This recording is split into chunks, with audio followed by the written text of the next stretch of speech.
Hello and welcome to my video review. Hope y'all are doing well. Today we're going to be reviewing another video, this one too by Carson. And in this video he gives a chronological timeline of Jesus's life. Supposedly he has more information than the Bible actually gives concerning Jesus's lifetime between 12 and 30, but we're going to notice his chronological order of events is all messed up. His timeline of events, and even when he says Jesus's age in which Jesus appears back on scene, is all messed up. And so what are we going to learn from this? Well, let's play the video and let's find out.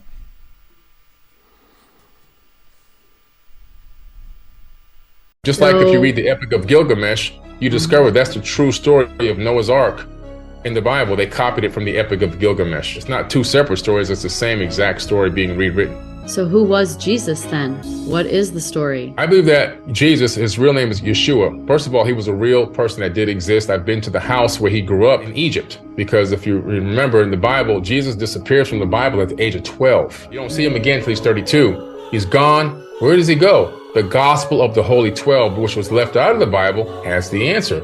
He goes to Egypt. He was learning the Egyptian mysteries. From there, he went all the way up into Tibet to learn Reiki healing and Qigong, and that's been confirmed by the Dalai Lama. And then he left from there and went down into India to learn the mystic arts, teaching reincarnation all the way back to Egypt. And then the Bible picks up, I call my son out of Egypt, and then you see him appear on the back of a donkey in Jerusalem at the age of 32. And that's where the Bible text picks him back up, is coming back in. Okay, well, we'll just start with that last part. Number one, he said that Jesus does not come on the scene until he is 32, which is incorrect because the text in Luke says he began preaching, coming back on the scene when he was about 30. And then you have him in the last video say you should not use J in reference to Jesus. And what is he calling Jerusalem? We just seen him call Jerusalem, Jerusalem. He references this preaching or this learning that Jesus did during this lifetime. He said he went and lived in Egypt. Now we have the scriptures that tell us Jesus went to Nazareth when he was 12 because he went to the temple. And if you remember, Joseph and Mary left and they came back and found him in a temple. And then it says, then he went down to Nazareth and was subject to them. And then when we refer to Jesus, who's Jesus referred to as? Jesus of Nazareth. Now, Jesus, if he was in Egypt this whole time, then we'd be referencing him as Jesus of Egypt, if that's in fact where he spent most of his time. But that is not where he spent most of his time. He said he learned that information from two places. One, he says from the Gospel of the 12, and he says they left that out of the Bible. Now, the Gospel of the 12 dates back to the 8th century, and the New Testament was canonized in the 4th century. And so saying it's left out of the Bible, well, when they were putting together the New Testament and just agreeing which ones were inspired and which ones were not inspired, they knew which ones were inspired. So it didn't take a council to come together and say, okay, we recognize these as inspired, these is not.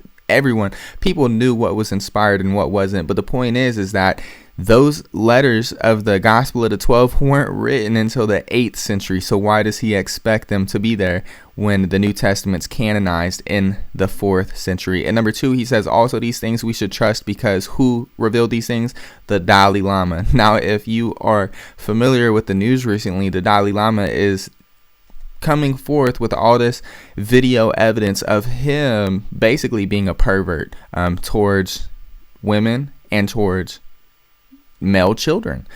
And so to put your trust in somebody like that, right, who does no miracles to confirm the things in which he's saying. So what are you doing? You're putting your trust in tradition, in human tradition, and there's no evidence to back these things up. To say you went and visited the house in Egypt that Jesus was visiting, that place is probably a money maker. I can guarantee that.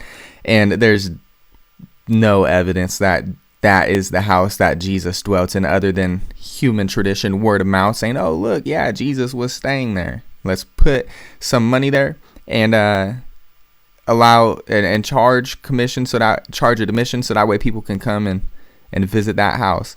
And so it's just a moneymaker. But again, what are we learning from this? You can't trust these individuals. You can't. I mean, you listen to it, they sound confident that, oh, this is the real Jesus. And then he says Jesus comes back on the scene riding the donkey. Now, if you are familiar with the chronology of the Bible, Jesus did not ride on the donkey into Jerusalem until a few days near his crucifixion and his death. So to say that Jesus appeared a few days before his death, that's where the story picks up at. I mean, are you even reading the New Testament at that point? I don't think so. And hopefully this has been informative. And again, don't trust everything that you hear. What do you have to do? You have to test it with what we have. And what we have are the New Testament scriptures. And so we have to examine, are people saying what the scriptures say? And if not, it's just tradition. It's just human tradition. And majority of the time it contradicts what has been written.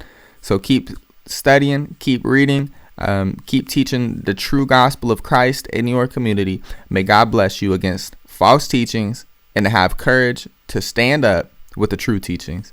Have a nice day.